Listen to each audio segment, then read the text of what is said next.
मोमोज बस नाम ही काफ़ी है भूख जगाने के लिए।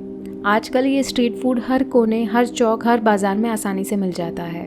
सोचिए, एक शाम आप अपने फेवरेट मोमोज़ का मज़ा ले रहे हैं, लेकिन क्या आपको पता है कि ये मोमोज़ आपको ज़िंदगी और मौत के बीच के दौर पर ला सकते हैं। कहानी शुरू होती है एक छोटे से स्टॉल से, जहाँ का मालिक अपने हाथों से बनाए मोमोज़ को बड़े प्यार से पेश करता है। लेकिन इस प्यार के पीछे छुपा है एक राज, जो सुनने में तो किसी थ्रिलर फिल्म से कम नहीं है, मगर असल में एक गंभीर चेतावनी है जो आज के समय की एक कड़ी सच्चाई को सामने लाती है। ये कहानी है एक शहर की, जहां अचानक से दिल के दौरों की घटनाओं में तेजी आ गई। सब कुछ शुरू होता है एक नौजवान महेश की ट्रेजिक मौत से। एक रात जब वो सोने चला जाता है तो अचानक उसके सीने में तेज दर्द उठता है। उसकी चीख सुन जब उसका परिवार दौड़कर आता है तो देखता है महेश जमीन पर बेहोश पड़ा था। उसको फौरन पास के लाइफ केयर हॉस्पिटल ले जाया जाता है, जहां डॉक्टर्स कंफर्म करते हैं कि महेश का निधन हो चुका है और वजह थी दिल का दौरा।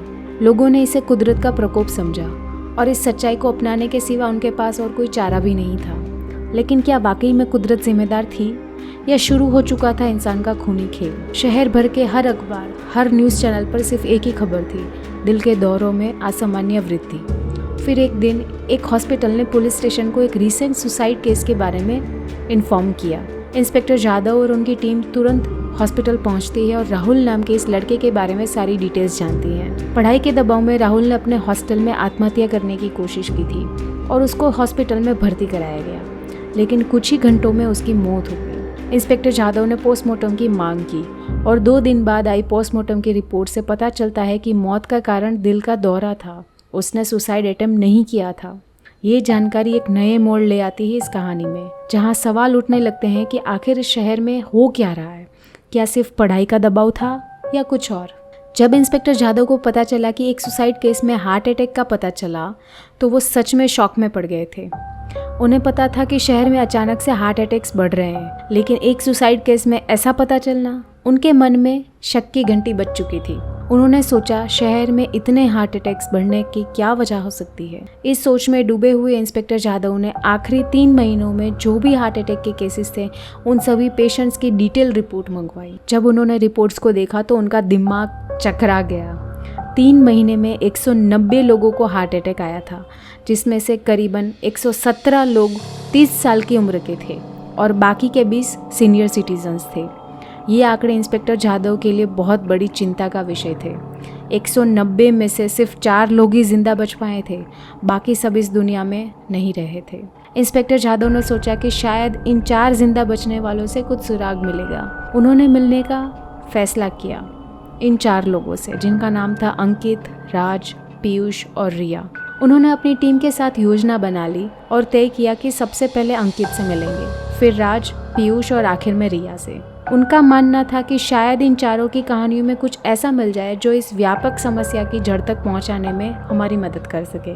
इंस्पेक्टर जादव की जांच अब एक नई दिशा में बढ़ने लगी थी, जिसमें हर कदम पर रहस्य और सस्पेंस का सामना था। इंस्पेक्टर जादव सबसे पहले अंकित के घर पहुंचते हैं, जहां उन्होंने पूरा दिन कैसे बिताया ये जानने की कोशिश की। अंकित बताता है कि उस दिन वो अपने दोस्तों के साथ घूमा फिरा और बाहर खाना खाया था।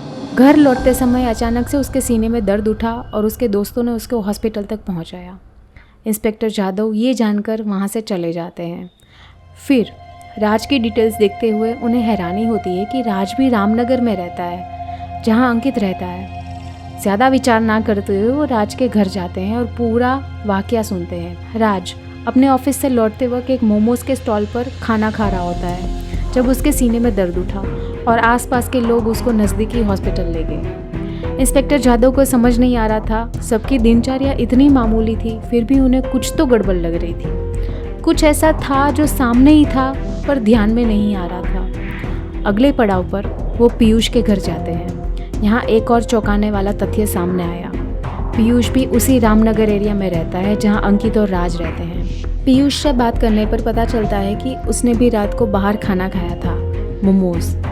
ये सुनकर इंस्पेक्टर जादव को लगने लगा था कि पजल के टुकड़े मिल रहे हैं। उन्होंने पूछा, क्या आप राज, अंकित या रिया में से किसी को जानते हैं? पीयूष ने जवाब दिया, नहीं, ये सुनकर इंस्पेक्टर जाधव को एक पैटर्न समझ में आने लगता है। सभी पीड़ित एक ही एरिया से हैं और सभी ने बाहर का खाना खाया था। मोमोज की एक आम कड़ी बनकर सामने आ रही थी। इंस्पेक्टर जाधव अब समझ गए थे कि उन्हें किस दिशा में अपनी जांच को आगे बढ़ाना है। उनका अगला कदम रिया से मिलना था, जिससे वो पजल के आखिरी टुकड़े को भी समझ सके। इंस्पेक्टर जाधव ने पहले राज को फ़ोन लगाया और पूछा कि क्या उसने अपने दोस्तों के साथ बाहर मोमोज खाए थे। राज ने जवाब दिया, हाँ, आखिरी में हमने मोमो मैन के स्टॉल से मोमोज खाए थे। पीयूष और अंकित ने भी यही स्टॉल से मोमोज खाए थे। जब इंस्पेक्टर जाधव ने रिया से बात की तो उसने भी कंफर्म किया कि उसने भी अटैक से पहले मोमो मैन के स्टॉल से ही मोमोज खाए थे। पुलिस स्टेशन में एक और चौंकाने वाली बात सामने आई। 3 महीने में जो 190 हार्ट अटैक्स के केसेस हुए, उनमें से 120 केसेस सिर्फ रामनगर इलाके के लाइफ केयर हॉस्पिटल में दर्ज किए गए थे। इंस्पेक्टर जाधव अब समझ गए थे कि इन सब के बीच क्या कड़ी थी, लेकिन अब उनका मन था कि वो खुद जाके देखे कि आखिर मोमो मैन के मोमोज में ऐसा क्या था जो सबको हार्ट अटैक्स की तरफ ले जा रहा था। वो तुरंत मोमो मैन के स्टॉल पर पहुंचे। वहां पहुंचकर उन्होंने स्टॉल के मालिक मोहम्मद को धर दबोचा और बिना किसी देरी के सीधा पुलिस स्टेशन ले आए। ये कदम उन्होंने इसलिए उठाया क्योंकि उन्हें पक्का यकीन हो गया था कि इस मामले में कुछ तो गड़बड़ ज़रूर है और वो गड़बड़ शायद मोमो मैन के स्टॉल से ही शुरू होती है। उनका अगला कदम था कि वो इस पहेली को सुलझाए और समझे कि आखिर मोमो मैन के मोमोज में ऐसा क्या था जो इतने सारे लोगों को अपने जाल में फंसा रहा था। पुलिस स्टेशन में पूछताछ के दौरान जब मोहम्मद को अच्छी खासी प्रसादी दी गई तो आखिरकार उसने सच्चाई बताना शुरू किया।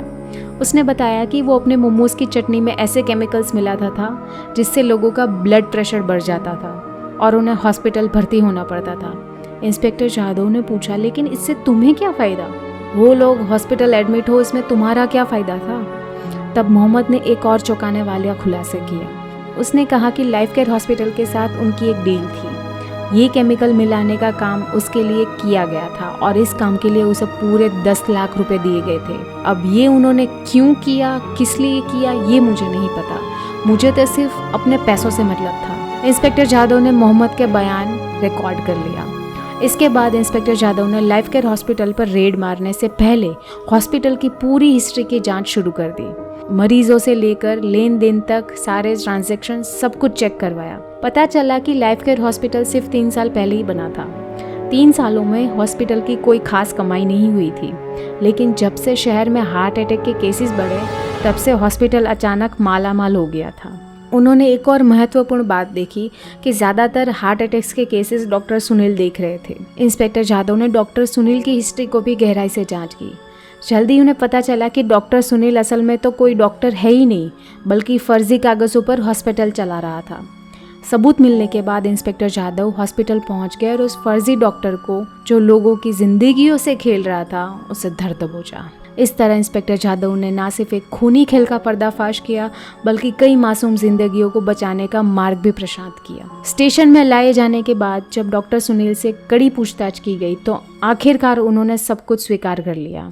उन्होंने माना कि उन्होंने ये सब पैसों की लालच में किया था। जाहिर सी बात है, इंसान के सीने में दर्द उठेगा या तबीयत खराब होगी तो वो नज़दीक के हॉस्पिटल में ही एडमिट होगा, जो कि था लाइफ केयर हॉस्पिटल।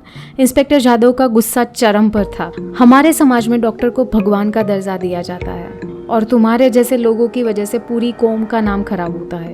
एक तरफ वो डॉक्टर्स हैं जो रात दिन मरीजों की जान बचाने में लगे रहते हैं और दूसरी तरफ तुम जैसे लोग, डॉक्टर तो छोड़ो, तुम तो इंसान कहलाने के भी लायक नहीं हो। इस तरह जो हार्ट अटैक का सिलसिला चालू हुआ था, लालच के कारण कई मासूम लोगों की जान लेकर खत्म हुआ। इंस्पेक्टर जाधव ने केस को सॉल्व करके न केवल समाज में एक बड़ी साजिश का पर्दाफाश किया, बल्कि एक बड़ी सीख भी दी। उनका कहना था, बड़े बुजुर्ग हमेशा सही कहते थे, बाहर का खाना जहर के समान होता है।